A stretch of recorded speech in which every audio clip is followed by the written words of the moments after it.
Hello দর্শক, সবাইকে সালাম এবং শুভেচ্ছা জানিয়ে শুরু করছি আজকের টাইম এক্সক্লুসিভ। আশা করি সবাই ভালো আছেন এবং যে বিষয়গুলো আমরা আজকে আলোচনা করব তা জানাচ্ছি। প্রথমেই আপনাদের আজকের বিষয়ের মধ্যে আছে যে রিপাবলিকানরাও ট্রাম্পকে তার ট্যাক্স মওকুফের বিষয়ে অবিশ্বাস্য ধরনের ছাড় দিয়েছে এবং এই যে জাতি না ব্যক্তি আগে, এই বিষয়টি আজকে আলোচনার একটি জন্ম দিয়েছে। ট্রাম্প সাহেব আগে না পুরো নেশন আগে, যেখানে পুরো নেশনের মধ্যে আপনারা জানেন যে জিনিসপত্রের দাম, যুদ্ধ, এসব মিলিয়ে হিমশিম খাচ্ছে সবাই, বিশেষ করে মধ্য আয়ের লোক এবং নিম্ন আয়ের লোক যারা।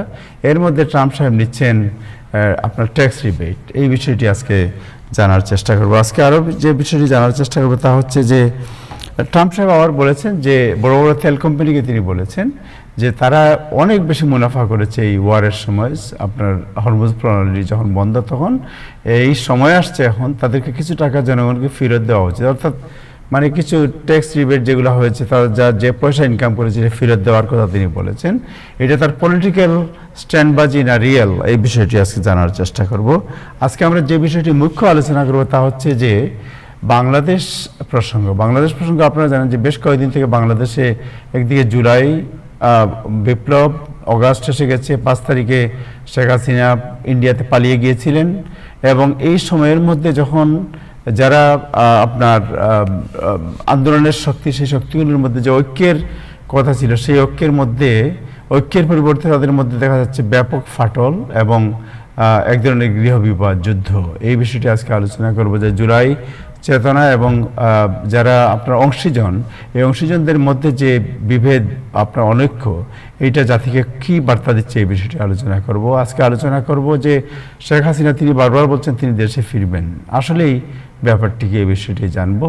আর একটি বিষয় জানবো যে বেনজির, পুলিশের সাবেক প্রধান বেনজির, তাকে আপনারা জানেন যে দুবাইয়ের কোর্ট তাকে মুক্তি দিয়েছে, তাকে খালাস দিয়েছে। এই বিষয়টি জানার চেষ্টা করব যে এটা গভর্নমেন্টের যে কূটনৈতিক ব্যর্থতা না এর মধ্যে অন্য কোনো বার্তা আছে, এই বিষয়টি আজকে আলোচনা করব। আজকে অতিথি যারা আছেন তাদের মধ্যে আছেন জনাব ইব্রাহিম চৌধুরী খোকন এবং লেখক এবং অ্যাক্টিভিস্ট রওশন হক। এই দুজন আজকে আমাদের সাথে আছেন। যাই হোক, শুরু করবো দিনের আপডেট জানাচ্ছেন নাজমুল হাসান। তার আগে যারা ফেসবুকে দেখছেন, আশা করি অনুষ্ঠানটি শেয়ার করবেন। যাচ্ছি নাজমুল হাসান, আপনার কাছে। ধন্যবাদ আবু তাহের এবং ধন্যবাদ টাইম টেলিভিশনের সকল দর্শক, শ্রোতা এবং প্যানেলিস্ট সবাইকে সালাম এবং শুভেচ্ছা। আশা করি আপনারা সবাই ভালো আছেন। আজ সোমবার, আগস্ট মাসের 3 তারিখ। হরমুজ প্রণালী দিয়ে যুক্তরাষ্ট্রের সঙ্গে কোনো আলোচনা হবে না বলে জানিয়ে দিয়েছে ইরান এবং ইরানের পররাষ্ট্র মন্ত্রণালয় থেকে আজকে জানানো হয়েছে যে এই প্রণালী দিয়ে নৌ চলাচল ব্যবস্থাপনা বিষয়ে ওমানের সঙ্গে আলোচনা অব্যাহত রয়েছে ইরানের যদিও। তবে অন্যদিকে ট্রাম্প তেহরানকে অবিশ্বাস্য রকমের কপট বলে অভিহিত করেছেন এবং ইরান আজ সোমবার জানিয়েছে যে যুক্তরাষ্ট্রের সঙ্গে তাদের কোনো আলোচনা চলছে না বা কোনো বৈঠকের পরিকল্পনা নেই। যদিও গতকাল প্রেসিডেন্ট ট্রাম্প বলেছিলেন আজ সোমবার ইরানের সাথে পুনরায় আলোচনা শুরু হবে, কিন্তু সেই হরমুজ প্রণালীতে চলাচলের পথ মুক্ত করার বিষয়ে আলোচনার আজকে সময় দিতে তিনি ইরানের উপর একটি বড় ধরনের হামলা বাতিল করেছেন বলে জানিয়েছিলেন গতকাল। কিন্তু আজকে ইরান সরাসরি জানিয়েছে যে কোনো আলোচনা আপাতত যুক্তরাষ্ট্রের সঙ্গে হচ্ছে না এবং প্রেসিডেন্ট ট্রাম্পও ইরানকে একটি কপট শক্তি হিসাবে বর্ণনা করেছেন। যদিও এদিকে অডিও ফাইল থেকে লোকেশন বা অবস্থান বের করে ফেলার শঙ্কায় রেকর্ড করা বার্তাও দিচ্ছেন না ইরানের শীর্ষ নেতা মুস্তফা খামেনি, এমনই একটি খবর দিয়েছে ইসরায়েলের পত্রিকা জেরুজালেম পোস্ট। ইরানের দৈনিক আল মাশারি পত্রিকা তাদের টেলিগ্রাম চ্যানেলে পোস্ট করা এক প্রতিবেদনে দাবি করেছে যে এই কারণেই ইমাম খামেনির কোনো অডিও বার্তা প্রকাশ করা হচ্ছে না। অডিও রেকর্ডিং বিশ্লেষণের মাধ্যমে গোয়েন্দা সংস্থাগুলো ইরানের সর্বোচ্চ নেতা মুস্তফা খামেনির অবস্থান শনাক্ত করতে পারে এমন আশঙ্কা থেকে ইরানি কর্তৃপক্ষ সতর্ক অবস্থানে রয়েছে বলে জানিয়েছে ইরানেরই একটি সংবাদ মাধ্যম। আজ সোমবার যুক্তরাষ্ট্রের 25টি স্টেট প্রেসিডেন্ট ট্রাম্প ও তার প্রশাসনের নতুন ট্যারিফ বা শুল্ক আরোপের সিদ্ধান্তের বিরুদ্ধে মামলা দায়ের করেছে। উক্ত স্টেটগুলির মতে ফেব্রুয়ারি মাসে সুপ্রিম কোর্ট যেসব আমদানি শুল্ক অর্থাৎ ট্যারিফ বাতিল করেছিল সেগুলোর বিকল্প হিসেবে নতুন এই ট্যারিফ কিংবা শুল্কগুলোকে কেবল একটি অজুহাত বা প্রিটেক্সট হিসাবে ব্যবহার করা হচ্ছে। গত মাসে ট্রাম্প প্রশাসন 59টি দেশ ও ইউরোপীয় ইউনিয়নের উপর 2 অঙ্কের হারের 10% বা তার বেশি শুল্ক আরোপ করেছিল। ট্রাম্প প্রশাসনের অভিযোগ ছিল যে জোরপূর্বক শ্রমের মাধ্যমে উৎপাদিত পণ্য আমদানির বিরুদ্ধে ব্যবস্থা নিতে এসব দেশ ও অঞ্চল যথেষ্ট পদক্ষেপ নেয়নি। সুপ্রিম কোর্টে আইনি লড়াইয়ে হেরে যাওয়ার পর প্রেসিডেন্ট ট্রাম্প যেসব সাময়িক শুল্ক আরোপ করেছিলেন সেগুলোর মেয়াদ শেষ হওয়ার ঠিক পরপরই নতুন এই শুল্ক অথবা ট্যারিফ কার্যকর করার ব্যবস্থা কার্যকর করা হয়। প্রেসিডেন্ট ট্রাম্পের কিছু সিদ্ধান্তের কারণে যুক্তরাষ্ট্রের অর্থনীতিতে গত 2 বছরে ভ্রমণ খাতে শুধু ট্যুরিজম সেক্টরে $40 বিলিয়ন ধস নেমেছে এবং বিশ্বজুড়ে পর্যটন ব্যবস্থাকে উলটপালট করে দিচ্ছে। গত বছর প্রেসিডেন্ট ট্রাম্প হোয়াইট হাউসে ফিরে আসার পর থেকে যুক্তরাষ্ট্রের পর্যটন অর্থাৎ ট্যুরিজম সেক্টরে এক গভীর মন্দার কবলে পড়েছে। যে ট্যুরিজম সেক্টর তার কখনো আরোপ করা আবার কখনো তুলে নেওয়া ট্যারিফ পলিসি, শুল্ক নীতি, কঠোর সিদ্ধান্ত, ভিসা বিধিমালা, বিভিন্ন শহরে সরকারি প্রতিনিধি পাঠানো এবং বিদেশে সেনা মোতায়েনের মতো পদক্ষেপগুলো বিশ্বজুড়ে ভ্রমণকারীদের কাছে যুক্তরাষ্ট্রকে অনেক কম আকর্ষণীয় গন্তব্যে পরিণত করেছে তার শাসনামলে। সম্ভাব্য বিদেশি পর্যটকরা অন্য গন্তব্য বেছে নেওয়ায় কিংবা ভ্রমণ বাতিল করে ঘরেই বসে যেতে ঘরে থেকে যাওয়ায় যুক্তরাষ্ট্র তার পর্যটন খাতে 2025 সালে $16.6 বিলিয়ন পর্যন্ত আয় হারিয়েছে। এছাড়া চলতি বছরে আরো $21 বিলিয়ন বেশি ঘাটতির মুখে রয়েছে যুক্তরাষ্ট্র। ট্রাম্প পরবর্তী সময়ের বাজারের অংশীদারিত্ব যেটাকে বলে ট্যুরিজম সেক্টরের মার্কেট শেয়ার বজায় থাকলে যে পরিমাণ আয় হতো তার তুলনায় এই ঘাটতি হিসাবটি করা হয়েছে। ভ্রমণকারীদের সামনে বিকল্প থাকে বলেন প্রতিষ্ঠানটির পরিচালক আয়ান রায়ান। যুক্তরাষ্ট্রের পর্যটন খাতের এই যে অধোগতি আমরা দেখছি তার পেছনে ট্রাম্প প্রশাসনের নীতি ও বিভিন্ন মন্তব্যই প্রধান ভূমিকা পালন করেছে বলে তিনি মন্তব্য করেছেন। মহাবিপদে পড়েছেন বিশ্ব ফুটবলের বড় কর্তা ফিফা প্রেসিডেন্ট ইনফান্তিনো।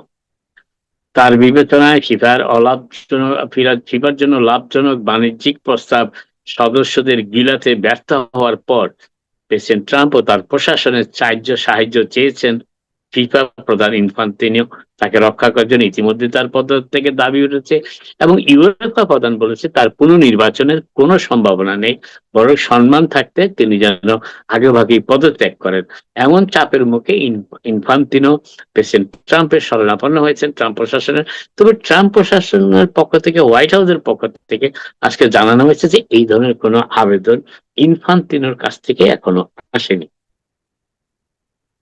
একটি প্রতিবেদনে আজ প্রকাশিত একটি প্রতিবেদনে বলা হয়েছে যে খরচ অত্যধিক বেড়ে যাওয়ায় নিউ ইয়র্ক সিটির মেয়র মামদানের ইউনিভার্সাল চাইল্ড কেয়ার বা সার্বজনীন শিশু যত্ন পরিকল্পনায় যে ট্যাক্স পেয়ার অর্থাৎ করদাতাদের পরিকল্পনার চেয়েও কয়েক বিলিয়ন ডলার বেশি ব্যয় হবে। নিউ ইয়র্ক সিটির করদাতাদের অর্থ এবার বেশি ব্যয় হবে এই ইউনিভার্সাল চাইল্ড কেয়ার, যেটি মেয়র মামদানের অত্যন্ত পছন্দের একটি প্রকল্প।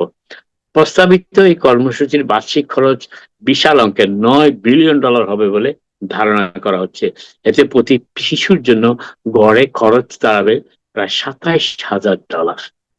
আজ সোমবার অলাভজনক সংস্থা centre for new York city affairs প্রকাশিত এই প্রতিবেদনে বলা হয়েছে যে নিউ ইয়র্ক সিটিতে সার্বজনীন শিশু যত্ন ব্যবস্থার অর্থাৎ ইউনিভার্সাল চাইল্ড কেয়ার ব্যবস্থার অর্থায়নের জন্য বার্ষিক আনুমানিক $8.7 থেকে $9.3 বিলিয়ন প্রয়োজন হবে।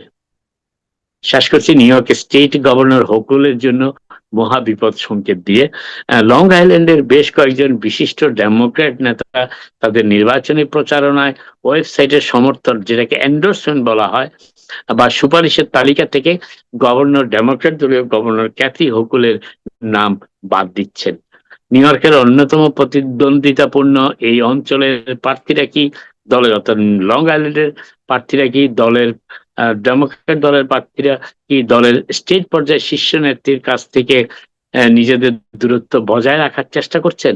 এমন প্রশ্ন দেখা দিয়েছে। অর্থাৎ লং আইল্যান্ডে যারা ডেমোক্রেট নেতা রয়েছেন কিংবা ডেমোক্রেটিক প্রার্থীর টিকেটে প্রতিনিধিত্ব করবেন তারা গভর্নর ক্যাথি হকুল থেকে নিরাপদ দূরত্ব বজায় রাখার চেষ্টা করছেন, এমনটি বলা হয়েছে এই খবরে। নিউ ইয়র্ক পোস্টের প্রতিবেদন অনুযায়ী এই তালিকায় রয়েছেন যারা গভর্নর হকুলের কাছ থেকে দূরত্ব বজায় রাখছেন এবং তাদের সোশ্যাল মিডিয়া পোস্টিং এ কিংবা পেজগুলোতে এন্ডোর্সমেন্টের জায়গাটি হকুলের জন্য বন্ধ করে দিয়েছেন। সেই তালিকায় রয়েছেন ডেমোক্র্যাট দলের কংগ্রেস সদস্য টম সৌজি ও লরা গিলেন এবং প্রথম কংগ্রেশনাল ডিস্ট্রিক্টের প্রার্থী ক্রিস গ্যালেন সহ আরো কয়েকজন স্টেট ও স্থানীয় পর্যায়ের ডেমোক্রেটিক প্রার্থী। উল্লেখযোগ্য হচ্ছে যে আগামী ৩রা নভেম্বরের সাধারণ নির্বাচনে, যেটি নিউ ইয়র্ক স্টেটের গভর্নর নির্বাচন অনুষ্ঠিত হবে, সেদিন রিপাবলিকান নাসাউ কাউন্টির এক্সিকিউটিভ ব্রুস ব্ল্যাকম্যানের বিরুদ্ধে দ্বিতীয় পূর্ণ মেয়াদে জয়ের লক্ষ্যে গভর্নর হকুল বর্তমানে নির্বাচনী প্রচার চালাচ্ছেন এবং দুজনের নির্বাচনী প্রচারণাটা এতই তুঙ্গে উঠেছে যে দিনে দিনে দুইজনের জনমত জরিপের যাচাইয়ে ব্যবধানও কমে আসছে। নাম প্রকাশে অনিচ্ছুক একজন স্থানীয় ডেমোক্র্যাট নেতা নিউ ইয়র্ক পোস্টকে বলেছেন, প্রার্থীরা যদি মনে করতেন যে হকুল লং আইল্যান্ডে জয়ী হবেন তবে তারা অবশ্যই তার পাশে দাঁড়াতেন। অর্থাৎ একজন প্রার্থী নাম প্রকাশ না করার শর্তে নিউ ইয়র্ক পোস্টকে জানিয়েছে যে লং আইল্যান্ডে যে নির্বাচনটি অনুষ্ঠিত হবে সেই নির্বাচনে গভর্নর হকুলের বিজয়ের সম্ভাবনা নেই ব্রুস ব্ল্যাকম্যানের বিরুদ্ধে। অর্থাৎ লং আইল্যান্ড কাউন্টিটা মোটামুটি রিপাবলিকান সমর্থিত বেশি, এটাই প্রমাণিত হচ্ছে এই পোস্টের মাধ্যমে। আপাতত এখানে শেষ করি, আজকে আবার আপনার সাথে কথা হবে। আপনারা সবাই ভালো থাকুন।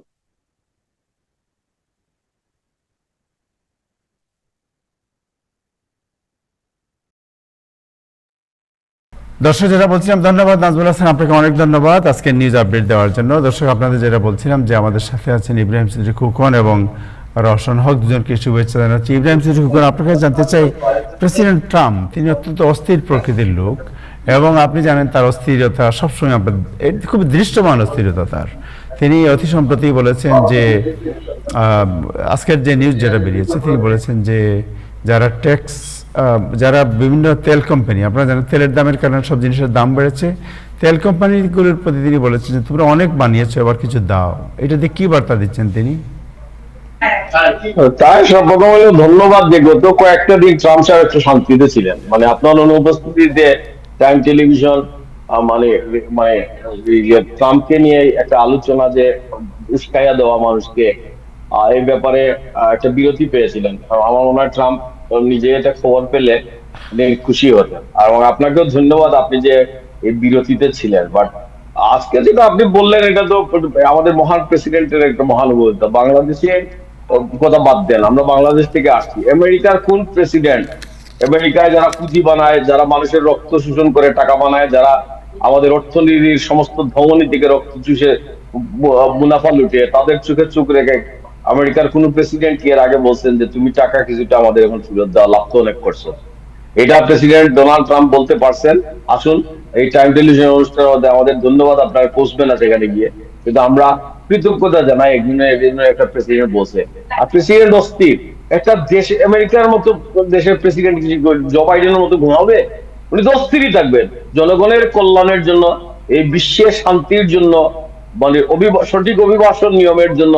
একটা মানুষ 24 ঘন্টার একটা অস্থিরতায় ভুগতেছে, এটা তো একটা পজিটিভ জিনিস। এটাকে নিয়ে তো আপনার ট্রল করার কিছু নাই, এটা নিয়ে আমি ইঙ্গিতপূর্ণ কথাবার্তা বলে নাই। তো আমি এটা ঠিকই বলছেন যে প্রেসিডেন্ট ডোনাল্ড ট্রাম্পের এই যে বক্তব্য যে আমরা জনগণের কাছে কিছু টাকা ফিরিয়ে দেন আপনারা, এখন এগুলোর উপর এক্সট্রা টেরিফ, একটা ট্যাক্স বা কিভাবে এটা বর্তমান ট্রাম্পের কথাই যদি ওনারা একটা তহবিলে দিয়ে দেন যে এটা রিবেট আকারে আমাদের আমেরিকার সাধারণ নাগরিকের কাছে পৌঁছক। আমরা তেলের দাম বাড়লে এই তেলের পয়সাটা কে দিচ্ছে? আমরা দিচ্ছি, আপনি দিচ্ছেন, আমাদের কাছে এই টাকাটা ফিরে আসুক। এটার কথা অন্তত শুনেন, পাওয়া না পাওয়া তো এটা একটা বেশ সুদূর পড়া হতো, কিন্তু এইটা যে এখন পর্যন্ত একজন প্রেসিডেন্ট সাধারণ জনগণের কাছে টাকা দেওয়ার বার্তাটা বুঝাইতে পারছে, এই জন্য আমি মনে করি এটা খুবই পজিটিভ এবং প্রেসিডেন্ট ডোনাল্ড ট্রাম্পের পক্ষে এটা সম্ভব বলা। জি আবু তাহের সাহেব বলেন। সো ট্রাম্পের এমন কোনো জিনিস আছে যেটা আপনি পছন্দ করেন নাই বা করেন না, এমন কোনো ব্যাপার আছে আপনার কাছে? এমন কোন ব্যাপার কি আছে? ব্যাপারটা হলো কি, ট্রাম্পের ব্যাপারে কোনো কথা বলে আপনি তেলে বেগুনে জ্বলে উঠেন এবং এটা কোনটা করার চেষ্টা করেন। What is the any issue যেটা আপনি ট্রাম্পকে পছন্দ করেন না, একটু বলেন তো শুনি, আমরা শুনি। না না, আমারও জানতে ইচ্ছা করে যে ট্রাম্পের এমন কি কোনো ইস্যু আছে যেটা আপনাদের মনটা ভরে যায় এটা না। তবে দেশের প্রেসিডেন্টকে আমি মনে করি যখন একটা আমেরিকার অধিকাংশ মানুষ প্রেসিডেন্ট করছে, এই প্রেসিডেন্টের প্রতি ভালোবাসাটা যেন আমার নাগরিক দায়িত্ব। আমি আমি বিরক্ত হই তার সিদ্ধান্তের কারণে, কিন্তু আমি এই অধিকাংশ যখন প্রেসিডেন্টকে একটা প্রতীকী ভালোবাসা, এই ভালোবাসাটা যখন জানাই, আমি আমেরিকার অধিকাংশ জনগণের প্রতি আমার ভালোবাসাটা বিমূর্ত ভাবে সেটাই প্রকাশিত হয়। জি না ঠিক আছে, আপনার কথা ঠিক আছে, বাট আপনি যেটা বললেন যে আপনারা কি ভালো পান, আমরা তো সবসময় দেখি আমাদের community immigrant interest. So Trump সাহেব এ পর্যন্ত তিনি ইমিগ্রেন্টদের পক্ষে বা ইমিগ্রেন্টদের সাথে কোনো কাজ করেছেন এরকম কিছু আছে যে তাকে আমরা বাবা দেব? এই পুরানা বাধ্যকথা যে প্রেসিডেন্ট তার স্ত্রী ইমিগ্রেন্ট, যে ভাইস প্রেসিডেন্ট তার আমেরিকার ইতিহাসে হোয়াইট হাউসের প্রধান দুই ব্যক্তির স্ত্রী ইমিগ্রেন্ট, তবুও আপনার যে সন্তুষ্ট নাই। আপনারা সন্তুষ্ট হইলেন যে বর্ডার খুলে দেবে, নিউ ইয়র্কের হোটেল গুলো আপনার রাখবেন। এটা আপনি তো আপনি ওই টাইম টেলিভিশনে বসে বলছেন যে সীমান্ত দিয়ে আমাদের লোক আসতেছে, এরা স্যান্ডউইচ খাইতে পারবে না, এদের জন্য খিচুড়ি বানাইয়া চলেন, আমরা রওনা দিই। তো আপনারা এই সমস্ত জিনিস পথোয়া দেন। আমেরিকার আইন শৃঙ্খলা পরিস্থিতির অভাব হয়, এই সমস্ত ক্রিমিনালরা এসে ঢুকে আইন অনুযায়ী বিপন্ন মানুষ পৃথিবীতে বিভিন্ন জায়গায়, আজকে বাংলাদেশ হোক যে কোনো জায়গায় বিপদে পড়ছে, সে আমেরিকা এশিয়া আইন মোতাবেক আশ্রয় নেবে, এটা সর্বদা ওয়েলকাম। আমরাও নানান ভাবে ইমিগ্রেশন হয়েছি, কিন্তু আপনাদের কথা হইলো যে ওই যেভাবে সীমান্ত খুলে দেওয়া, আপনার হোটেলে রাখা, আপনার বিভিন্ন জায়গায় আমাদের উপর নাগরিকের উপর চাপ সৃষ্টি করা, এটা হলো উদারনৈতিক কথাবার্তা। এই সমস্ত কথাবার্তার আর বাস্তবতার সাথে ফারাক তো অনেক। দেশের আইন শৃঙ্খলা নভেম্বর আসতেছে, তো নভেম্বরে উদারনৈতিক কথাবার্তার প্রতিফলনটা আমার মনে হয় আপনি দেখতে পারবেন। আপনারা ইতিমধ্যে বাধ্য বাজানো শুরু করছেন যে নভেম্বরে প্রেসিডেন্ট হেরে যাবে।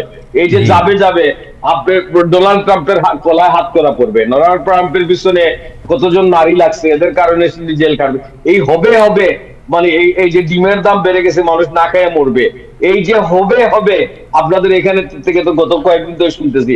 কোনদিন আপনারা বলেন নাই সুদিন আসবে, কোনদিন বলেন নাই যে এই নভেম্বরে আমেরিকা আবার ঘুরে দাঁড়াবে। আপনার বাধ্য আমি শুনতেছি, বাট আপনি বলেন একটা জিনিস, সুদিনটা কোনটা? যে since he took the power, এরপর থেকে ডিমের দাম তখন উঠে গিয়েছিল আপনার প্রায় 4 গুণ, রাইট? তেলের দাম বেড়ে 5 গুণ হয়ে গেল, জিনিসপত্রের দাম বেশি, আয় কম, এখন পর্যন্ত আপনি দেখান যে সুদিনটা কোথায় আসছে? সুদিনটা এখনই সমস্ত আমেরিকার এলিয়ান লোকজন হাসাহাসি করতে, এখন আমেরিকায় মনে করে ইজ দ্য প্রেসিডেন্ট। এই আপনি ফিফা থেকে যে ওয়ার্ল্ড কাপের ফিফা থেকে শুরু করে সমস্ত আগে যে আমাদের উপর চাঁদাবাজি করতো, জাতিসংঘ বলেন, সবাই মনে করে যে ইজ দ্য প্রেসিডেন্ট। তো আপনার এই নেতানিয়াহুর চোখে চোখ রেখে কে কথা বলতে পারে? Donald Trump. এখন এই মানে আমাদের সাথে মিনমিনি করে কথা বলার আর সুযোগ নাই। America is the most powerful nation in the whole world, এবং এটা প্রেসিডেন্ট ডোনাল্ড ট্রাম্পের কাছে আবার রেজিস্টার্ড হয়েছে। আসুন আমরা এই কিপ আমেরিকা গ্রেট, আমরা সবাই সমর্থন। Wish you all the best mister Chowdhury, thank you so much. Roshan ভাই, আপনার কাছে একটু যাই, বাংলাদেশ প্রসঙ্গে একটু জানতে চাই যে আপনি তো অ্যাক্টিভিস্ট, আমি আসবো ইমরান চৌধুরী কুমার সাহেবের কাছে আবার, বাট আপনি অ্যাক্টিভিস্ট এবং আপনি এনসিপির অন্যতম একজন মুখপাত্র যুক্তরাষ্ট্রে। আমরা জানতে চাই যে আমরা দেখতে পাচ্ছি গত কয়েকদিন থেকে, জুলাই শুরু হওয়ার পর থেকে, এক তো হলো যে আপনার এই যারা অংশীজন, যেমন বিএনপি, জামাত, শিবির, ছাত্রদল, আরও যারা আছে অংশীজন, তাদের আপনার ছাত্রশক্তি, এনসিপি, এদের মধ্যে একটা বড় ধরনের আপনার কুলহ কুন্দল বিরাজ করছে। এটার কারণ কি আপনার? আমাদেরকে স্মরণ করতেই হবে যে বাংলাদেশে একটি গণ অভ্যুত্থান হয়েছে। আপনারা মিডিয়া ব্যক্তিত্ব যারা আছেন তারা এটাকে বিপ্লব বলতে চান না, কিন্তু বিপ্লব এবং গণ অভ্যুত্থান যেসব দেশ, যে নামে আমরা বলি না কেন, ডাকি না কেন, সব দেশে এরকম বিপ্লব উত্তর নিজের লোকদের মধ্যে হানাহানি, দ্বিধাদ্বন্দ্ব, এগুলা খুব শিগগিরই তৈরি হয়। এটা একদম প্রচলিত। আপনি ৭১-এর পরে আমরা যে এখন জানতে পারি যে ৩০,০০০ জাসদের কর্মী মারা হয়েছিল, তারা তো যুদ্ধের সম্মুখ সারির মানুষ ছিলেন, নেতা ছিলেন, এমন অনেককে আমরা ৭১-এ হারিয়েছি। তো তখন কি ওনারা মুক্তিযোদ্ধা ছিলেন না? তো ছিলেন। জাসদের যে সকল কর্মী, নেতা কর্মীরা ওই ৭১-এ মারা গেছেন, ঠিক একই রকম অবস্থা এখন বাংলাদেশে বিরাজ করতেছে। আর তার উপরে হচ্ছে আমাদের সৌভাগ্য বলেন আর দুর্ভাগ্য বলেন, আমাদের প্রতিবেশী দেশ হচ্ছে ভারত। ভারত যার প্রতিবেশী রাষ্ট্র, তার আর শত্রুর দরকার হয় না। এই দেশটা, এই ভারত রাষ্ট্রটা আমাদের দেশটাকে স্বাধীন করেছে তাদের তাবেদার বানিয়ে রাখতে, যার ফলস্বরূপ আমাদের দেশে কোনো দিন শান্তি তারা দেখতে চায় না। যার কারণে এই জুলাই যোদ্ধাদের মধ্যে আমরা এখন দ্বন্দ্ব দেখতে পাচ্ছি। এগুলা কৌশলে আমাদের সিস্টেমের মধ্যে ঢুকিয়ে দেওয়া হয়েছে। আজকে যে ঘটনাটা বিশেষ করে আমরা যেটা আজকে দেখতে পেলাম, আজকে রাতে যেটা হয়েছে, ঢাকা বিশ্ববিদ্যালয়ের শিবিরের ছেলেরা জুলাইয়ের জুলুম নামে একটা প্রদর্শনী করেছিল। সেখানে তারা বেগম জিয়ার ছবি, সাথে জামাতের যেসব নেতাকর্মীদের ফাঁসি দেওয়া হয়েছে, নেতাদের, সিনিয়র নেতাদের, ইসলামী স্কলার যাদের ফাঁসি দেওয়া হয়েছিল, তাদের ছবি সম্বলিত একটা প্রদর্শনী তারা রেখেছিল। সেই প্রদর্শনী এসে বিএনপির লোকজন, ছাত্রদলের ছেলেরা এসে ছিঁড়ে ফেলে। এখন আমরা এতদিন পরে আমাদেরকে সত্য মানতেই হবে, যেসব নেতাদেরকে, জামাত ইসলামের যেসব নেতাদেরকে ফাঁসি দেওয়া হয়েছে তাদেরকে কিন্তু সেই ফাঁসির রায়ে গোজামিল ছিল, ক্যাঙ্গারু কোর্টের মাধ্যমে ওনাদের যথাযথ বিচার প্রক্রিয়াটা সঠিক ছিল না। আমরা এই মুহূর্তে স্বীকার করতেই হবে আমাদের। আমরা এখন হাসিনার বয়ানে আমরা সেই সময় জনতা রাস্তায় নেমেছিল ফাঁসির দাবিতে, কিন্তু ফাঁসির যে রায়গুলো হয়েছে এগুলো কোনোটাই সঠিক তত্ত্বাবধানে হয় নাই, সঠিক নিয়ম কানুন মেনে হয় নাই। কাজেই এখন জামাত ইসলামী বিশ্ববিদ্যালয়ের সবগুলো হলে তারা মানুষের, ছাত্রদের ভোটে জিতে এসেছে, তো তারা তাদের নেতাদেরকে এই জুলাই মাসে প্রদর্শনী করবে, এটা খুবই স্বাভাবিক। তো আমার মনে হয় যে এখানে ছাত্রদল যা করেছে আজকে রাতে সেটা তারা ভুল করেছে। তারা শুধু বিশ্ববিদ্যালয়ে নয়, বিশ্ববিদ্যালয়ের চত্বরে আজকে যে হামলাটা হয়েছে, আমি এই হামলাটা সাপোর্ট করি না। আই বিলিভ যে দেশের মানুষও সাপোর্ট করবে না, কারণ তারা তাদের যেখানটায় ক্ষত আছে, যেই নেতাদেরকে তারা হারিয়েছে, তারা তাদের প্রতি শ্রদ্ধা এই মাসেই তো জানাবে, জুলাইতেই জানাবে। জুলাই আমরা সকল শহীদদের স্মরণ করছি, সেই 47 থেকে 71 থেকে 90, 24 সব শহীদদের আমরা স্মরণ করতেছি। তো তাদের কাছে ওনারা শহীদ।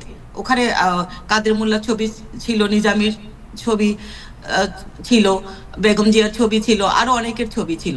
তো ওই ছবিগুলোকে ছিঁড়ে ফেলে ছাত্রদলের নেতাকর্মীরা। এখন ছাত্রদল যা শুরু করেছে, তো আমাদের বিশ্বাস করতে কষ্ট হয় যে এই ছাত্রদলই জুলাই আন্দোলনে আমাদের সাথে ছিল কিনা। আপনি দেখে থাকবেন এনসিপির নেতাদেরকে হবিগঞ্জে একটা ছেলের, আমাদের ছাত্র শক্তি একটা ছেলের চোখ উপড়ে নেওয়া হয়েছে।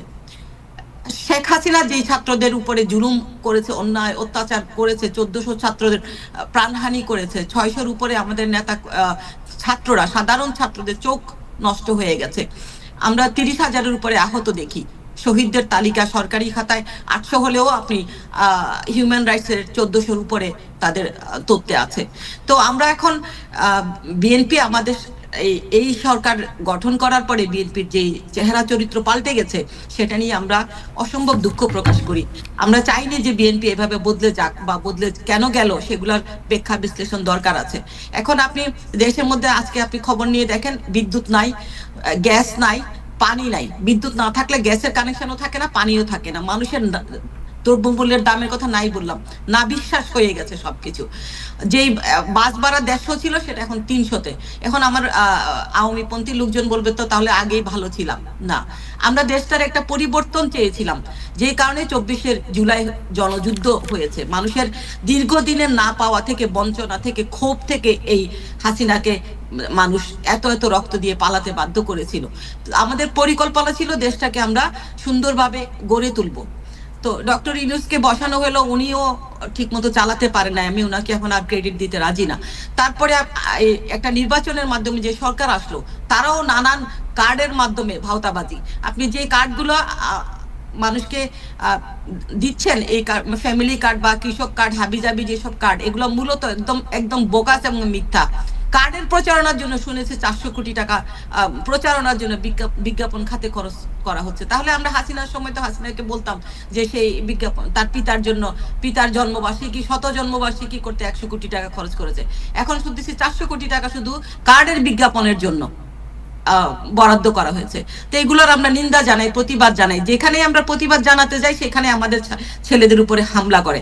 এখন আমাদেরকে বুঝতে হবে, এই হচ্ছে তরুণ প্রজন্ম, এই প্রজন্ম মিথ্যা বলা শিখে না। তারা চাঁদাবাজকে চাঁদাবাজ বলবেই। যে আপনি হবিগঞ্জের ঘটনা দেখেন, গৌস সাহেবের ছেলেদের সাথে হবিগঞ্জে আওয়ামী লীগ বিএনপি এক হয়ে আমাদের ছেলেদের উপরে হামলা করেছে, তাদের চোখ উপড়ে নিয়েছে, তাদেরকে পাটোয়ারি সহ অনেককে তারা আহত করেছে, সার্জিসকে আহত করেছে, প্রায় 100 মতো ওখানে হাসপাতালে আছে।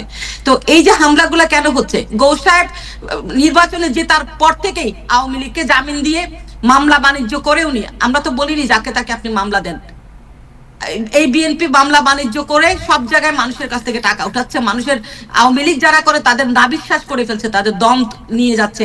সে ওনাকে চাঁদা দিতে হয় সবখানে, মামলার নামে জামিনের নামে উনি সমানে টাকা নিচ্ছেন আওয়ামী লীগের কাছ থেকে। আপনারা স্থানীয় পর্যায়ে খবর নিয়ে দেখেন যে বালুর থেকে চাঁদা, দোকানপাট থেকে চাঁদার বাইরেও উনি যে মামলা বাণিজ্য করতেছে, এগুলো দেখাই দিতে গেলে আমাদের ছেলেদের উপরে হামলা করা হচ্ছে। এখন আমরা এই বালুখোরকে বালুখোর বলতে পারবো না, তাদেরকে পরিবেশবিদ বলতে হবে, আমরা চাঁদাবাজকে চাঁদাবাজ বলতে পারবো না, বলবো যে ডোনেশন নিচ্ছে। এখন এই শব্দগুলোর কারণে, শব্দ চয়নের জন্য পাটোয়ারিকে বেয়াদব বলা হচ্ছে। এখন আপনি বলেন, যারা লেট্রিন থেকে শুরু করে, সরকারি লেট্রিন থেকে শুরু করে রাস্তার বালু, রাস্তার এই টোকাইদের বসার ব্যবস্থা, ফুটপাতের রাস্তা, কোথায় থেকে তারা টাকা উঠাচ্ছে না? খোঁজ দিয়ে দেখেন, বিএনপি পাগল হয়ে গেছে। 17 বছরের অভুক্ত তাদের ক্ষুধার্ত বাঘগুলোকে রাস্তায় ছেড়ে দিয়েছে। এবং আরো একটা বিষয় আমাদের সবাইকে মনে রাখা দরকার, আমরা যারা সিলেটের আছি, আমাদের সীমান্তের ওদিক দিয়ে প্রচুর পরিমাণে ড্রাগ, প্রচুর পরিমাণে মাদকের ব্যবসা এই গৌস সাহেবরা করতেছেন, আওয়ামী লীগের সাথে মিলেমিশে করতেছেন, সাথে স্থানীয় পর্যায়ের আইন শৃঙ্খলা বাহিনী। তো এই যে ছেলেগুলা, যাদেরকে আপনারা নিয়মিত ভিডিওতে দেখেন যে দা, ছুরি, কুড়াল, দেশীয় অস্ত্র শস্ত্র হাতে যে নেমে যায়, এই ছেলেগুলা সবগুলাই ড্রাগে আসক্ত। ওখানে ড্রাগের, মাদকের রমরমা ব্যবসা, ফেন্সিডিলের ব্যবসা, এগুলাতে যদি কথা বলতে যাই আমাদের ছেলেদের উপর হামলা হয়। আমরা লিখতে গেলে, রিপোর্ট করতে গেলে আমরা রিপোর্ট করতে পারি না। তো আমরা বিএনপির কাছ থেকে এগুলো আশা করি না। আমরা আশা করব যে আপনার চ্যানেলের মাধ্যমে বলবো যে জুলাইয়ে আপনারা জুলাইয়ের সহযোগী, আপনারা জুলাইয়ের পার্টনার, আপনাদের 17 বছরের ত্যাগ তিতিক্ষা আপনারা ভুলে যায় এখন জুলাই যোদ্ধাদের উপর হামলা করতেছেন। এতে কার লাভ হচ্ছে? সে ওই আপারই লাভ হবে। আপা শুনতেছি যে ডিসেম্বরে ওনাকে ভারত আর রাখবে না, ডিসেম্বর পর্যন্ত রাখবার ঘোষণা দিয়েছে, বা এরকম কিছু একটা আমরা শুনতে পাচ্ছি। তাহলে আমরা যদি মারামারি কাটাকাটি করি, আমরা যদি এই বালুর ব্যবসা নিয়ে, ফেন্সিডিল ব্যবসা নিয়ে এই মারামারি করি, আমাদের ছেলেদেরকে আপনারা গায়ে হাত তোলেন, তাহলে ঘুরে ফিরে আওয়ামী লীগই লাভবান হবে। তারাই বলবে যে আমরা আগেই ভালো ছিলাম। তো আমার মনে হয় যে সময় থাকতে শুভ বুদ্ধির উদয় হোক, আমাদের দেশটা শান্তির দিকে যাক। Thank you Ransir Khokon. উনি যেটা বললেন, সো এই আপনি তো পলিটিক্যাল অ্যাক্টিভিস্ট অ্যান্ড আপনি অ্যানালাইজ করেন পলিটিক্স। বাংলাদেশের পলিটিক্সটা হঠাৎ করে যেন মনে হচ্ছে বেশ মানে গুলমেলে পলিটিক্স চলতেছে তাদের মধ্যে, যারা এক সময় শেখ হাসিনার বিরুদ্ধে আন্দোলন করেছে। What is the reason? না, অনেক ধন্যবাদ। রোশন যেটা শুরু থেকেই বলছেন যে এটা ধরেন একটা তাৎপর্যপূর্ণ কথা, যে একটা পরিবর্তন যখন হয় সেটাকে আপনি বিপ্লব বলেন, অভ্যুত্থান বলেন, পরিবর্তনের পরে বিশৃঙ্খলাটা হয়। কিন্তু এই যে পরিবর্তনের জন্য কি প্রস্তুত, এবং সে ঠিকই বলেছে যে 71 পরবর্তী সময়ে আমরা তো মুক্তিযুদ্ধই করেছি। মুক্তিযুদ্ধের পরে আমরা সেই 72 সালে দাঁড়িয়ে বঙ্গবন্ধু শেখ মুজিবুর রহমানের চামড়া তুলে নেব, এটা ওইটা আমরা বলছি, রক্ষী বাহিনীর নির্যাতন, এগুলা সয়েছি। এবং এই যে মুক্তিযুদ্ধের পক্ষের শক্তির মধ্যেই তো সংঘর্ষ শুরু হয়ে গেল সেই স্বাধীনতার পরবর্তী সময় থেকে। একইভাবে যে কোনো বড় পরিবর্তন গণতন্ত্রের পথ এত সহজ না। গণতন্ত্রের পথ এই সমস্ত মারামারি, এবং এটার কোনো শর্টকাট রাস্তাও নাই। এখন আপনি সমাজে আপনি এই যে জামাত শিবির ঢাকা ইউনিভার্সিটিতে পাশ করে ফেলছে, এই জামাত শিবির কি একদিনও এখানে হইলো? এই গত 17 বছরে হোক আর 20 বছরে হোক, এরা বিভিন্ন মাদ্রাসা থেকে এদের প্রস্তুতি নিয়ে তারা এখানে আসছে। এরা তো আওয়ামী লীগ সরকারের সময় এরা ঢাকা ইউনিভার্সিটিতে ভর্তি হয়েছে। আমি শেষ করি। এখন আমি মানে আমার সাংঘাতিক মানে কষ্ট লাগবে। আমরা সারা জীবন জামাতে ইসলামের বিরোধিতা করছি, এই যুদ্ধপরাধীদের ফাঁসি হোক এটার জন্য আমরা লড়াই করেছি। এখন যখন দেখি ঢাকা বিশ্ববিদ্যালয়, আমার বিশ্ববিদ্যালয়ে তাদের পতাকা উঠতেছে, আমার খারাপ লাগবে। কিন্তু এই খারাপের জন্য কি আমি দায়ী না? আমার কি প্রশ্ন তারা উঠে আসে নাই? এখন মোটা দাগে আমার কথা হলো যে রাজনীতির এই অস্থিরতা আমাদের দেশে বিরাজমান থাকবে। আমরা যেহেতু একটি গণতান্ত্রিক সংগ্রামের দিকে এগিয়ে যাচ্ছি, এখন এখানে প্রিভেল করবে ঐক্যমত। এই ঐক্যমতটা সৃষ্টি করতে হবে। এখন আমরা যদি একজন আরেকজনের বিরুদ্ধে হারি লাগতেই থাকি, সহিংসতা করতে থাকি, আপনি দেখেন 100 বছর থেকে, আপনি যদি ইয়ার পরিবর্তনটা দেখেন মেক্সিকোর, 100 বছর থেকে তারা বিভিন্ন গ্রুপ লড়াই করতেছে, এই লড়াই শেষ হয় না। কারণ আমাদের গত 50 বছর থেকে আমরা তো লড়াই করলাম, একজন আরেকজনের পক্ষে, কেউ রাজাকার ট্যাগ দিলাম, কেউ মুক্তিযুদ্ধের কথা বললাম, বলে বলে আবার আমরা মাদ্রাসা সৃষ্টি করলাম, আবার মুক্তিযুদ্ধের বিরোধিতা যারা করছে তাদের সাথে ব্যবসা বাণিজ্য করলাম, আমরা মিলেমিশেই তো থাকলাম। আমাদের অর্থনৈতিক স্বার্থের সম্পর্ক সবসময়ই ছিল। বঙ্গবন্ধুর সময়ও বঙ্গবন্ধু কি মানে যুদ্ধপরাধীদের ক্ষমা করেন নাই? বঙ্গবন্ধুই তো কারাগার থেকে মানে সবুর খান্ডে মুক্তি করে নিয়ে আসলেন।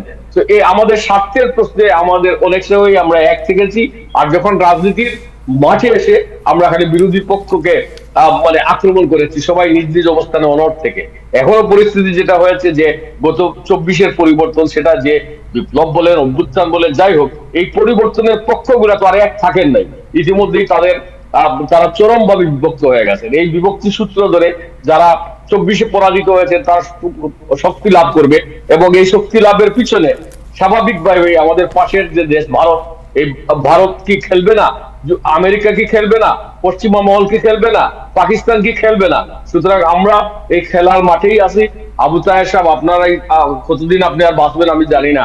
আগামী 50 বছর আমাদের এই লড়াইয়ের মধ্যে দিয়ে যাবে। আমরা প্রতিদিন সুন্দর কথা বলবো, আশাবাদ ব্যক্ত করব, কিন্তু এই এই এই লড়াই আমরা, এবং গণতন্ত্রের এই লড়াইটা স্বাভাবিক, কিন্তু এটা যত দ্রুত আমরা একটা ঐক্যমতের জায়গায় যেতে পারি, সেই প্রত্যাশাটা যদি আমাদের থাকে, তাহলে আমরা এগোবো। আমি আপাতত এখানেই এই বিতর্ককে আর বেশি টানতে চাই না। জি, সো ঐক্যমত্যের জায়গাটা কিভাবে হতে পারে? ঐক্যমতটা হয় কিভাবে হবে? এটা তো আপনি জানেন, শেখ হাসিনা প্রাইম মিনিস্টার ছিলেন, ওনাকে আমি একবার না 3বার প্রশ্ন করেছি সাংবাদিক সম্মেলনের মধ্যে যে জাতীয় একটি ঐক্যমত কিভাবে প্রতিষ্ঠা করা যায়, এই ব্যাপারে আপনার হোয়াট ইজ ইউর ড্রিম? তিনি বলেছেন যে খালেদা জিয়ারে গালাগালি করেছেন, তমুককে গালাগালি করেছেন, বলেছেন এদের সাথে কিসের ঐক্যমত? আচ্ছা, এই তো দেখেন, আপনি প্রশ্নটা দেখেন, তার মানে কি আমাদের জাতীয় নেতৃবৃন্দরাও একটা রূপরেখা দিতে পারেন না যে কি কি কারণে যে এই বিষয়গুলো আসেন আমরা ঐক্যবদ্ধ হই। এই আমাদের জাতীয়, আমার কাছে নয়, আজকে যদি আপনি দেখেন আমাদের সেনা প্রধান, তার দায়িত্ব হচ্ছে যে মানে সেনা প্রধান হিসাবে একটা দেশের প্রতিরক্ষাকেই দেখা। সেনাপ্রধান আজকে বলেছেন যে বেদাত, এই বেদাত শব্দের অর্থ আমি জানি না, যে মানে বাংলাদেশ বেদাতে পড়ে গেছে। আগে হুজুররা যেটা ইসলামী বক্তারা বলতেন, এখন আমাদের মানে সেনাপ্রধানেরও তারও একটা নিজস্ব চিন্তা ভাবনা আছে, এবং উনিও চাচ্ছেন যে সারা দেশে এই বেদাত দূর করার জন্য যে শিক্ষানীতি বা যে শিক্ষা, সেটা চালু করতে। তো এই যে নানান প্রক্রিয়ার মধ্য দিয়ে জনগণই তার অধিকার আদায়ের লড়াইয়ের মধ্য দিয়ে ঐক্যমতের জায়গাটা ঠিক করবে। ইতিহাস তাই বলে, জনগণের সংগ্রাম তাই বলে, জনগণের আকাঙ্ক্ষা তাই বলে। এটার জন্য কারো 10 বছর, কারো 20 বছর, কারো 50 বছর অপেক্ষা করতে হতে পারে, কিন্তু ঐক্যমতের জায়গাটা মানুষের লড়াইয়ের মধ্য দিয়েই, মানুষের অধিকারের পক্ষের মধ্য দিয়েই এই ঐক্যমতের জায়গাটা সৃষ্টি হবে। এটার কোনো শর্টকাট রাস্তা নাই। আরেকটা প্রশ্ন করতে চাই বাংলাদেশ নিয়ে, সেটা হচ্ছে যে আপনি জানেন যে এখন জামাত ইসলাম বা যারা আছে এদিকে রাজাকার বলছে, বিএনপি বা ইয়ে বলছে, বাট অনেকেরই প্রশ্ন যে এদেরকে নিয়েই কিন্তু বেগম খালেদা জিয়া একসময় মন্ত্রিসভা করেছেন, পাশে বসে মিটিং করেছেন। তাহলে কি বেগম জিয়ার যে রাজনীতি এবং তারেক রহমানের রাজনীতি, বা বেগম জিয়ার বিএনপি এবং তারেক রহমানের বিএনপির মধ্যে কোনো পার্থক্য আছে কিনা? রাজনীতিতে গেলে তো পার্থক্য কিছু নাই। জামাত শুনেন, জামাত তাদের অস্তিত্ব রক্ষার জন্য কখনো এই গাভীর নিচে কিছুদিন, ওই গাভীর নিচে যেখানে তারা আশ্রয় পায়, তারা আওয়ামী লীগের কাছেও গেছে। এরশাদ বিরোধী আন্দোলনের সময় আওয়ামী লীগের কাছাকাছি কি তারা চলে যায় নাই? বেগম জিয়ার সাথেও চলে গেছেন। আবার মানে কিছু এই গত নির্বাচনের আগে হঠাৎ করে দেখা গেল যে জামাত ইসলাম হয়তো ক্ষমতায় চলে আসতেছে, তখন পশ্চিমা মহল তড়িঘড়ি করে একটা বন্দোবস্ত করলো যাতে আর হাঁটতে না পারে। সুতরাং এই জামাতে ইসলাম এবং আমাদের সেই রাজনীতি, আমার যখন প্রয়োজন তখন আমি তাকে রাজাকার বলবো, আর যখন আমার মানে রাজাকার বলবো না, আর যখন আমার প্রয়োজন শেষ তাকে আবার রাজাকার বলবো। জামাত এইভাবে তাদের নিজেদের ব্যবহৃত হতে দিয়েছে এবং এখনো ব্যবহৃত হচ্ছে, এবং এটা আমাদের রাজনীতির একটা নিগুড় সত্য যে আমাদের রাজনীতির নেতারা আজকে এক কথা বলতেছেন, আজকে একজন মিত্র খুঁজে নিচ্ছেন, আগে পরবর্তীতে তার এই মিত্র শত্রু হয়ে যাচ্ছে। এবং এই কারণ, এই বিষয়গুলোই তো আমাদের সংঘাতের মূল কারণ। মানে এই যে জাতীয় ঐক্য যেটা বলেন, জাতীয় ঐক্যের কোনো বিকল্প নাই। আমি বিশ্বাস করি যে তারেক রহমান আজকে না হোক কিছুদিন পরে হলেও উনি এই জাতীয় নেতাদেরকে নিয়ে বসতে হবে, জামাত এনসিপি কে নিয়ে বসে উনি দেশটাকে সুন্দর করবেন। কারণ আমরা এই জুলাইতেই আমাদের সন্তান আবার চোখ হারাবে, এমনটা আমরা বিএনপির কাছ থেকে আশা করি নাই। তো বিএনপির ভিতরে আমরা ভারতপন্থী যেসব মানুষগুলো আছে তারাই এই গন্ডগোলগুলোকে উস্কে দিচ্ছে এবং এগুলোকে, আর আওয়ামী লীগ সীমান্ত থেকে পাহারা দিচ্ছে। তো এই ভারত লীগের কাছ থেকে মুক্তি পেতে হলে আমাদের তারেক রহমানের কাছে আমাদের অনুরোধ থাকবে, আপনি দেশের ভিতরে আর কোন দলকে আপনি আর দিবেন না, উস্কে দিবেন না বা লাই দিবেন না, আপনি নেতাদেরকে নিয়ে বসবেন একটি সুন্দর রাষ্ট্র গড়বার জন্য। Thank you so much. Ibrahim Siddique Khokon, আপনার কাছে যাই যে সবচেয়ে বড় খবর হচ্ছে বেনজির, যিনি কোটি কোটি শত শত কোটি টাকার, আপনার আওয়ামী লীগের সময় তার বিরুদ্ধে রিপোর্ট বেরিয়েছিল। আওয়ামী লীগ যখন শেখ হাসিনা যখন পাওয়ারে, তখন উনি শেখ হাসিনার আইজিপি ছিলেন তার শাসন আমলে, এবং তার সময়ই বাংলাদেশের বিভিন্ন কাগজে রিপোর্ট বেরিয়েছিল যে শত শত কোটি টাকার মালিক তিনি, এবং তিনি বিভিন্ন জায়গায় রিসোর্ট করেছেন, বাড়ি করেছেন। মেয়েরা ইউনিভার্সিটিতে পড়ে তারা যাতে দুপুরের লাঞ্চের সময় এসে ব্রেক নিতে পারে, জন্য কোটি টাকার উনি অ্যাপার্টমেন্ট কিনা হয়েছে, জাস্ট মেয়েরা যেন দুপুরে লাঞ্চ করতে পারে সেই জন্য। মানে এটা তার এইগুলো পড়ে মনে হতো যে জাস্ট আমরা যে আগে কল্পনাবিলাসী মানুষের গল্প পড়তাম, গল্পকেও হার মানিয়েছিল। তিনি দুবাইতে অ্যারেস্ট হয়েছিলেন এবং গভর্নমেন্ট এটার আপনার কৃতিত্ব দাবি করেছিল। আজ গত দুদিন আগে দুবাইয়ের আপনার কোর্ট তাকে রিলিজ করে দিয়েছে। এটাকে কিভাবে দেখছেন আপনি? What is the message? আচ্ছা, মেসেজটা হচ্ছে যে প্রথম হচ্ছে যে আমাদের বিষয়গুলো একটু নৈর্ভক্তিক ভাবে শুনেন। আমরা কিছু শুনলেই মানে ফর্সা দেখলে আদান দিয়ে দিই। আমরা মানে যখন বেনজির গ্রেপ্তার হলেন, প্রথম হচ্ছে যে বেনজির যে একজন মহৎ সৎ লোক, এটা কি না এটা আমরা সবাই জানি, এবং তার এই সম্পদ আহরণের পরিমাণ, তার ব্যাপক স্যাপক, এগুলা বাংলাদেশের সব মানুষের জানা।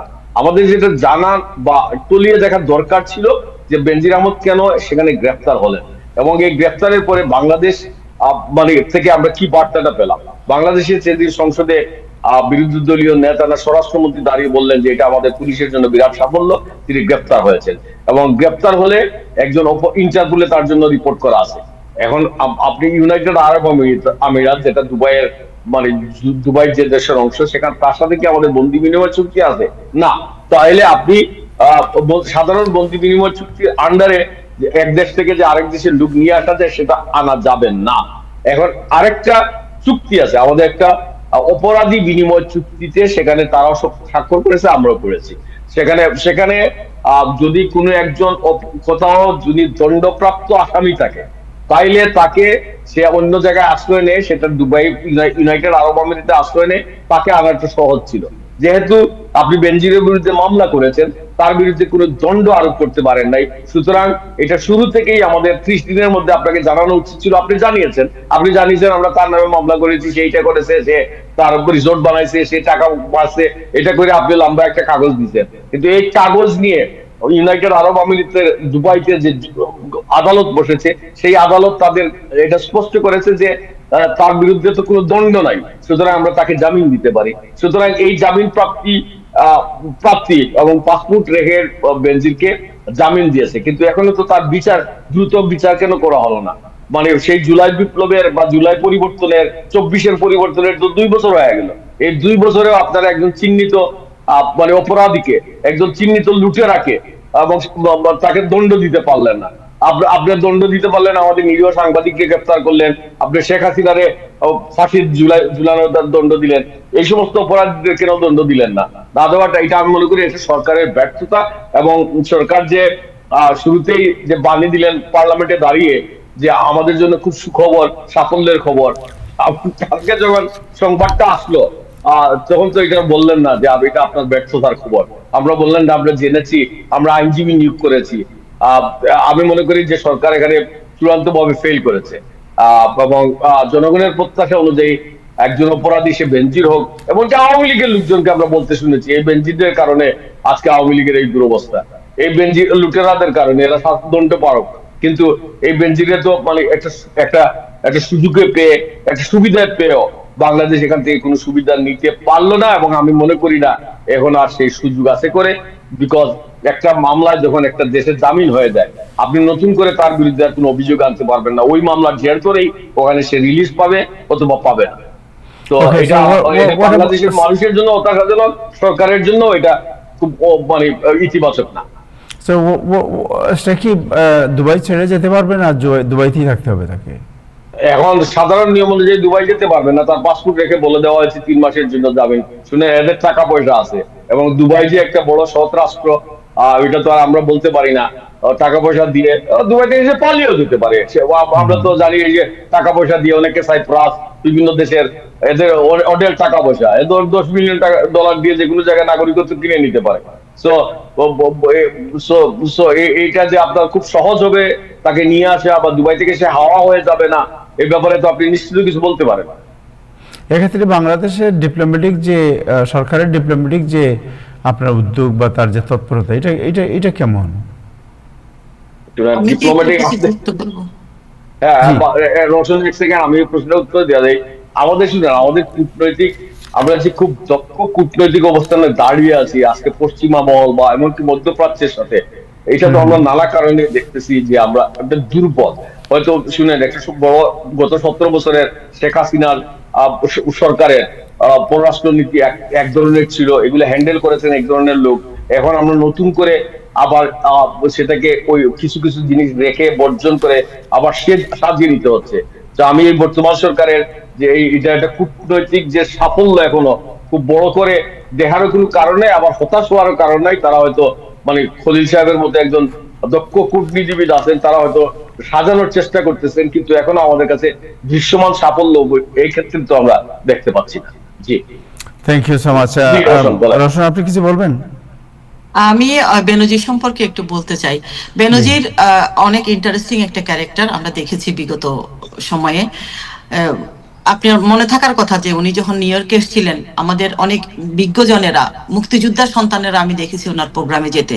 উনি ওই ইউএন এর সফরে আসছিলেন, তখন ওনাকে নিউ ইয়র্কে আনা হয়েছিল। তো ওই হ্যাঁ, ওই আনা হয়েছিল, সময়টা কিন্তু ইউএন ওনাকে একটা লিমিটেড আপনার জি। তার অ্যাক্সেস দিয়েছিল, এর বাইরে উনি যেতে স্পেশাল পারবেন না। পারমিশন নিয়ে এত মাইলের মধ্যে উনি যাইতে পারবে। তো সেই মাইলের ভিতরেই ওনাকে নিয়ে গুলশান টেরেসে প্রোগ্রাম করা হয়েছিল। আমিও সেখানে আমি গিয়েছিলাম রিপোর্ট করতে। তো রিপোর্ট করতে যে আমি খুব অবাক হয়েছি, আমাদের মুক্তিযোদ্ধার সন্তান, মুক্তিযোদ্ধারা, অনেক নামি দামি লোকেরা যারা এখন বর্তমানে মানে সুশীল আর কি, ওনারা সবাই ওনাকে ফুল দিয়ে ইয়ে করেছেন। মানে জানার পরে বেনজিরের তখন কাহিনী, কিচ্ছা কাহিনী আওয়ামী লীগ সরকারের সময়ই পত্রপত্রিকা এসছে, কিন্তু আমরা নিউ ইয়র্কে অনেক জ্ঞানী গুণী মানুষদেরকে আমরা দেখেছি ওনাকে ফুল দিয়ে শুভেচ্ছা জানাইতে। তো ওইটা একটা আমার জন্য বিশাল বড় একটা এক্সপেরিয়েন্স ছিল। আর আরেকটা কথা বলি ভাইয়া, যে ওনার যে মামলাটা, যেটা থেকে উনি জামিন পেলেন, ওই এই মামলাটা উনি মানে আবার এখন পিছনে চলে যেতে হয়। হাসিনা এই যে বেনজিরদেরকে যে সৃষ্টি করেছে, ওইটা কিন্তু অনেক মানে শুধু যে টাকা চুরির জন্য করেছে তা না, এদের যে এত মেধা, মানে আপনার 2 নম্বরই কাজে মানে ওদের এত মেধা আপনি চিন্তা করে মানে আমরা কুল পাবো না। বর্তমান সরকার মানে হাঁসফাঁস করবে, এই খলিলুর রহমানের মতো কূটনীতিবিদরা মার খাবে। এইটা ওনার নিজের করা মামলায় উনি নিজে জামিন নিয়েছেন। উনি আগে ভাগে মামলা করেছেন ওনার নামে, যখন ইন্টারপোলে মানে যাতে মানে ওনাকে ধরে নেওয়া না হয়, বা কোনো ইসলামিক দেশগুলোতে তাদের নিজস্ব আইন মতো চলে, তো সেখানে সে নিজের মামলা করে নিজে জামিনের ব্যবস্থা করেছে। তো এই মামলাটা আমি শুনেছি যে তার নিজেরই করা। তো এখন ইন্টারপোলে তার নামে রিপোর্ট করা আছে, কিন্তু ওই রিপোর্টের পিছনে যে কলকাঠি নাড়তে হয়, যেসব তদবির করতে হয়, সেজন্য তো আমাদের দেশে দ্রুত বিচার ট্রাইব্যুনালে কিছু করা হয়নি।